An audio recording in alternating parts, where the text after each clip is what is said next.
My name is Jess. This is my wife, Ann Curley. We are with Global Faith Missions, members of Mile Straight Baptist Church in Soddy Daisy, Tennessee.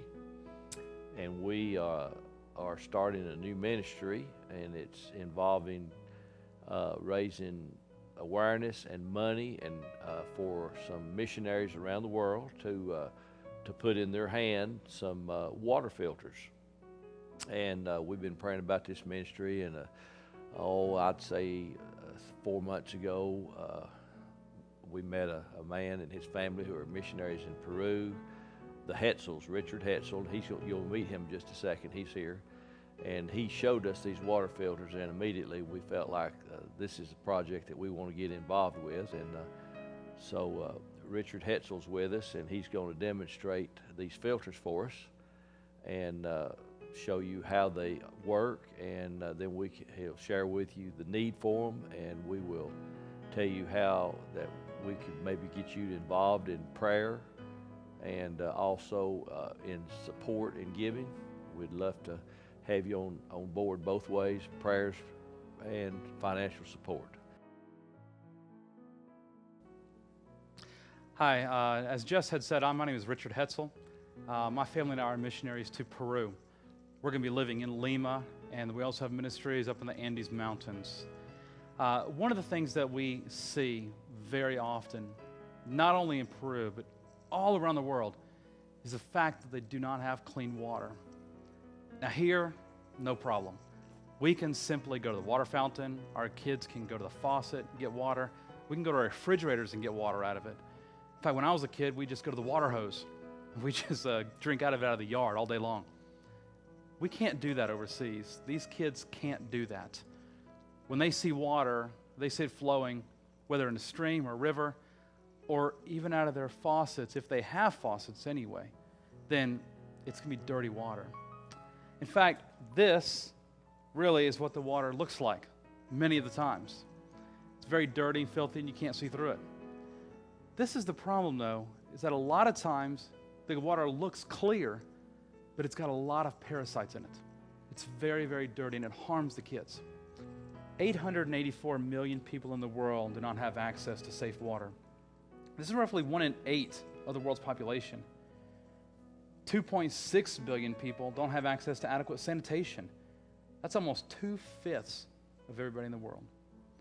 1.4 million children die every year from diarrhea caused by unclean water and poor sanitation. 4,000 child deaths a day, or 1 every 20 seconds. That equates to 160 infant school classrooms lost every single day. Diarrhea kills more children every year than AIDS, malaria, and measles combined. Every year, around 60 million children in the developing world are born into households without access to sanitation. In fact, half the hospital beds in developing countries are filled with people suffering from diseases associated with poor water, sanitation, and hygiene. The water and sanitation crisis claims more lives through disease than any war has ever claimed through guns. 26,000 children die every single day from starvation, preventable diseases, and poor water. That is 1 child every single 3 seconds. And the fact of the matter is that for every $1 invested in water and sanitation, on average, $8 is returned in increased productivity. Now, those are some startling statistics. In fact, if you're watching this video right now, most likely about 100 children would have died by the time this video is finished. Let me show you a few things that we have that now can combat dirty water. This is the LifeStraw personal device. This has a lanyard you can simply take and put around your neck and carry it around wherever you go. This, like most filters out the 2 major categories of virus and parasites. Okay? This you're not supposed to use every day. You can. It's always going to help you if you're out of the house. This family one is the one you want to use every day anyway. So, let me show you what happens with these filters. We're going to do some demonstration here. We've got this very, very dirty water right here. Jess, if you don't mind holding that for me, please. What I'm going to do is I'm going to take this off. You simply take the lid off of this personal filter, and take the cap off the bottom. You're going to stick this in the water and simply suck through. Now, this is a filter. It's not going to be like a straw where it just comes immediately. It's a little hard at first. It's filtering out all of the parasites, all of this dirt in this water. So let's see what happens.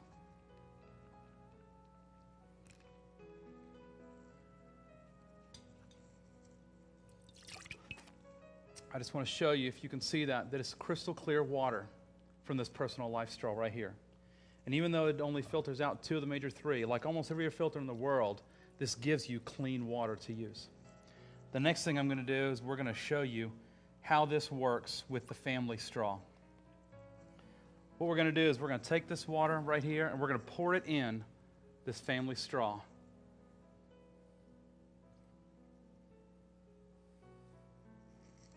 Now, what happens with this family straw here? This gets hung in a person's home. You can hold it with string like we have here, or you can put nails in the wall and hang this on the wall. Either way, you put the dirty water in and you let this fall down, and gravity actually does the filtering and pulls the water and it filters through the straw. This blue knob right here is what you're going to get the clean water from. The red knob, I'll show you in a minute, that's how you clean it. And this color-coded it for that reason. Red is bad. Don't drink the water from the red. Do drink the water from the blue. Let me show you what happens. When you turn this knob, if you can see that water dripping through, it drips at a slow rate because it's being filtered so much. So what happens is you take this, you simply let it hang in the home, pour the dirty water in, let that water come out, go do something else. You want this water to collect so you have a lot of it. Because here's the major thing that people do not do. They will want to drink clean water, but what they don't do is wash their vegetables and their fruits in clean water and their foods. And that's where they get a lot of diseases from their foods. So you just simply let this fill up, and as you can see right here, this is completely crystal clear water. Now, this is the water that we poured in. Completely crystal clear water as a result. This water, we gave some filters out. Thank you. We gave some filters out to some of the families in Peru, outside of Lima. One of the mothers, what she said, it was so amazing. She came up to us. She wrote a letter of thank you. And she couldn't read or write, so she dictated it through somebody else right there in Peru. And when they wrote it out, she said, I want to thank you because for us to have clean water, we have to boil our water. Well, to boil it, we have to have propane gas. To have propane gas, we have to have money. Therefore, we have no clean water. She said, the second thing I want to thank you for is that next week, I know I don't have to worry about my sons being sick anymore. I can't imagine at all what it would be like for me, my wife, my kids, to not have access to clean water, to know that if they want to drink, to stay hydrated, they have to drink something that's going to make them sick. These people knowingly have to put something into their kids' bodies and their own bodies that are going to harm them. I can't imagine living that way, and none of us can because we're not there.